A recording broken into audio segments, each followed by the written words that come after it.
Game Show with yours truly, AL-Mazeedi. Now we have a week of celebrations. We celebrated a couple of things this week, and the reason that I made the show on two parts, last night only the trailers of the movies, and tonight the rest of the segments of the show. The main reason is that we have a lot of things to talk about. Main thing is what we have celebrated throughout this week. 900 episodes of Monday Night Raw, and also Jimmy Fallon reached the 300 episode of his own show. Wow! And tonight I believe he will reach the 302 episodes. Anyways, we also had the Emmys, but that was last week on the weekend, Sunday. Like Jimmy Fallon hosted the show, but like each award show that I've seen before the Emmys totally was amazing, because the Emmys, like, I know it's for the top guys in entertainment in Hollywood, but totally not worth watching.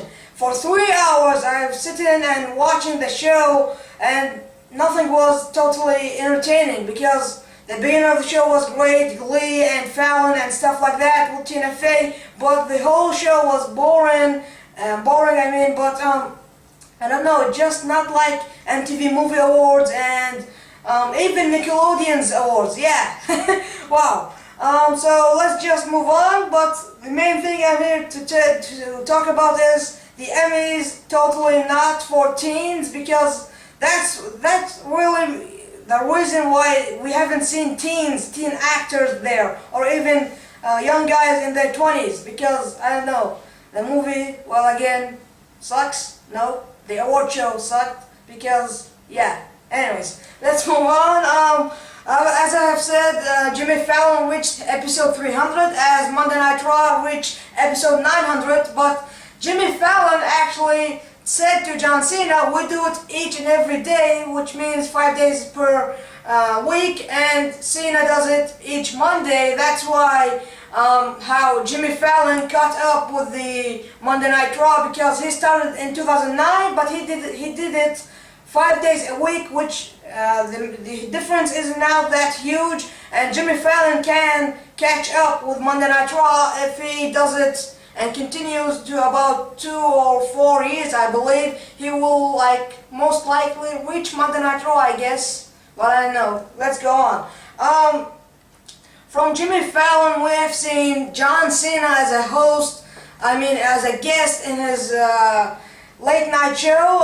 They talked about lots of stuff, but the main thing they talked about was their shows reaching top episodes, and also the Jersey Shore needs to go to reach the year 2083 to get episode 900, which is like, wow, forever they had to do that show. And by the way, I did not see that show, not even one single episode, but John Cena seems to be a big fan of the show. Wow. Anyways, let's just move on to an World Wrestling Entertainment. Before I go on, I'd like to show you what WWE did best in China. Let's check out WWE in China.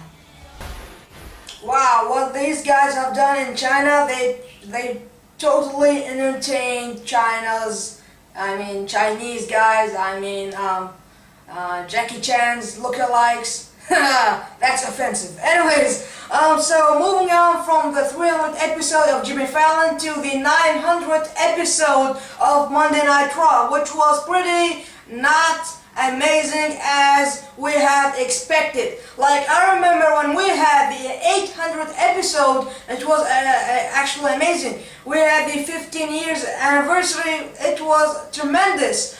But the 900th episode surely was not as we have expected. We expected like returns like The Rock, Dwayne Johnson, like Stone Cold Steve Austin, like superstars that haven't been on the WWE for a long time, but that did not happen. What happened was, first they opened the show with Bret Hart. Now, I know that most of you guys love Bret Hart, but I surely do not, because he truly sucks.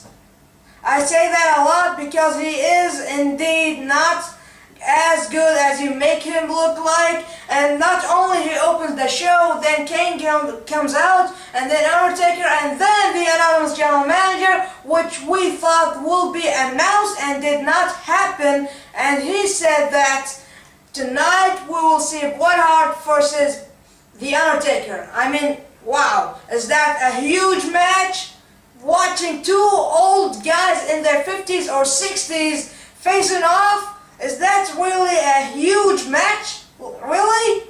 I remember seeing Shawn Michaels versus Hulk Hogan in SummerSlam 2006, I guess, or 2005. But that match was more interesting because they are living icons. But Bret Hart is not a living icon. The Undertaker is surely not a living icon as well. They are both washed up wrestlers.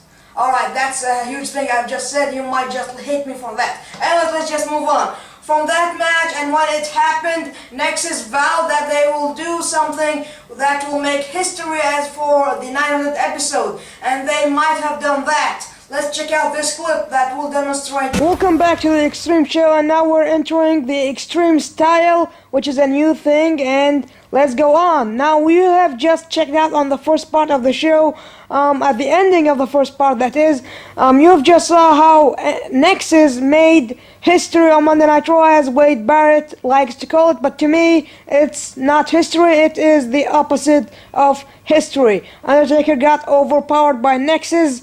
I truly thought that The Undertaker was the only man who could defend himself against the Nexus, the 8 of them when they were originally 8, but then only 5 of them took out The Undertaker, and I believe that The Undertaker had the powers and had what it takes, but he failed among others like John Cena, especially John Cena, because several times they have attacked him, and several times he have failed. Leave that story into our main event, which was tremendous. The main thing that happened in that category, the main event category, is that first off, the 5-on-5 elimination match.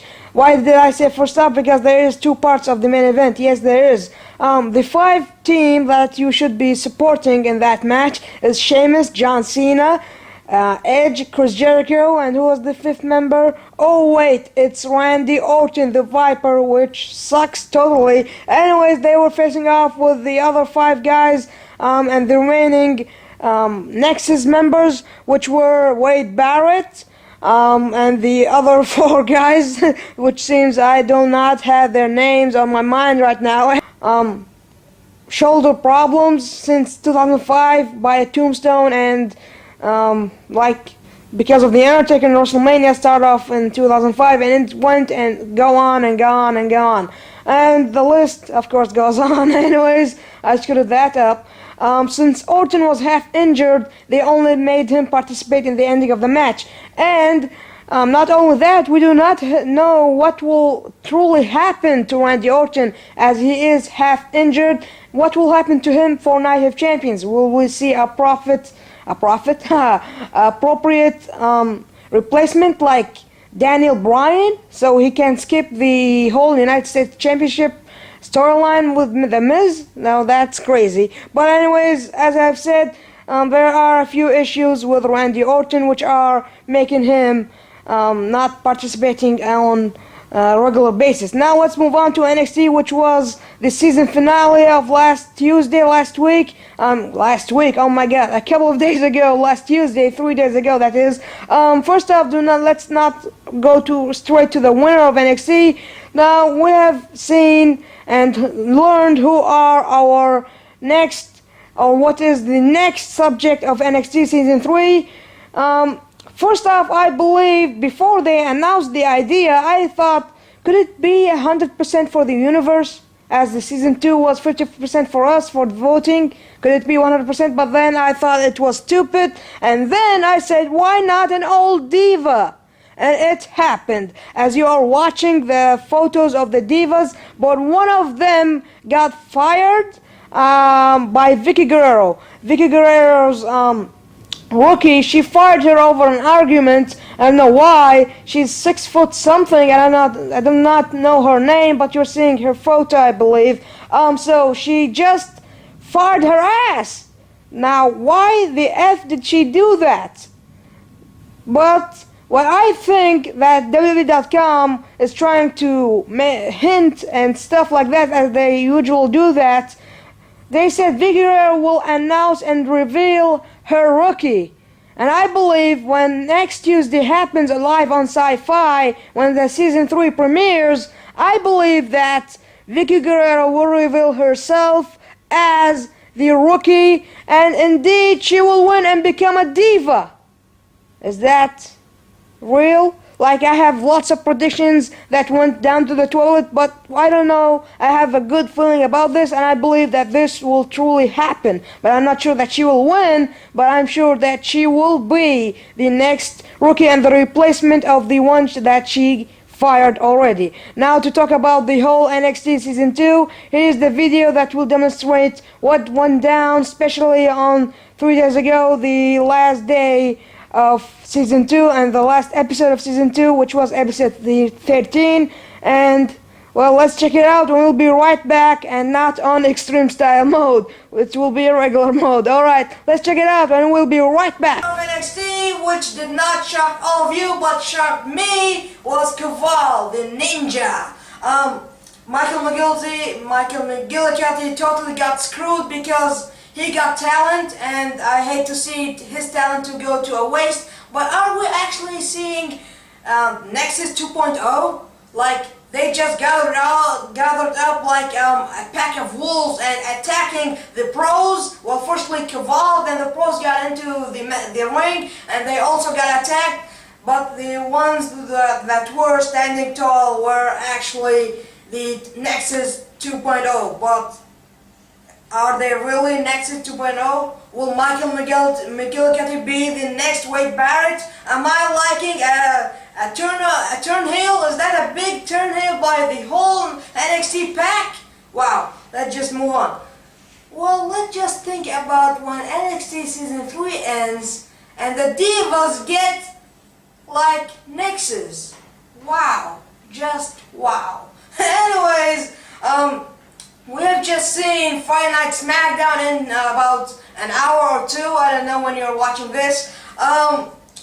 Let's start it off with Alberto Del Rio getting too pushed and Kristen saying, "You JBL, John Bradshaw Layfield." Wow, he hasn't been on since a year, I believe, but his name getting back. I don't know why, but it truly is because Alberto Del Rio is getting pushed a lot. He injured Rey Mysterio.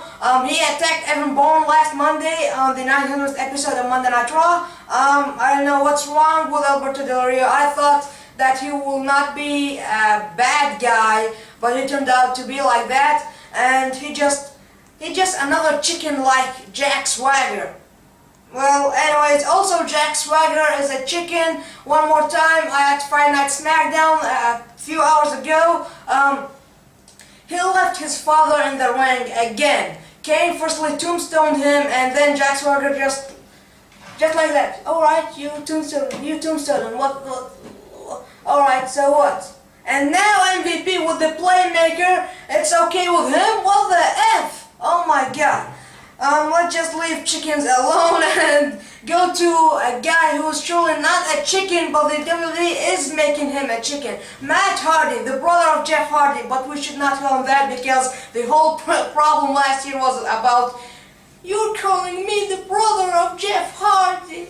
Oh my god. Oh, come on. You're also a wrestler. You're tremendous. But the WWE are the problem. They're not giving you the chance. If you go to TNA, you might get it as Hardy got it. You just need to join your brother. This is the first time I'm saying something good about TNA. Wow. Anyways, let's move on. Now with the huge announcement by Kane. He didn't say anything cool. He said that he will face his brother at Night of Champions. Well, duh! That will happen for the World Heavyweight Champion. It truly will. And the other major thing was totally not saying, "I won the match, a Hell in a Cell." That's like Undertaker. Anyways, the Undertaker did not say that, but he might do it next week, the other week. Oh wait, the other week will be over past. Anyways, the match at Night of Champions should be Hell in a Cell for one reason, as they are talking about the winner of that match will surely be named the better brother. The winner of that match will be the Devil's favorite something. And I believe that since the Undertaker's playground and the Devil's playground is the Hell in a Cell, the match should totally be in a Hell in a Cell. But because the WWE has a pay-per-view named Hell in a Cell, we cannot see that match happen at Night of Champions, can't we? Well, WWE always shocks us with stuff, but recently they are shocking us with boring stuff. Caval winning 900 episodes ends with Nexus. What else can happen, huh? Yeah, anyways, that's it for the show. Thanks for watching. Hit the subscribe button up there, comment below, and also hit the like button, the dislike button. I don't know which one you prefer. I prefer that one, but anyways, thanks for watching. This has been Jack AL-Mazeedi and the Extreme Show from the Extreme King of Kings films. Thanks for watching, and see you next week.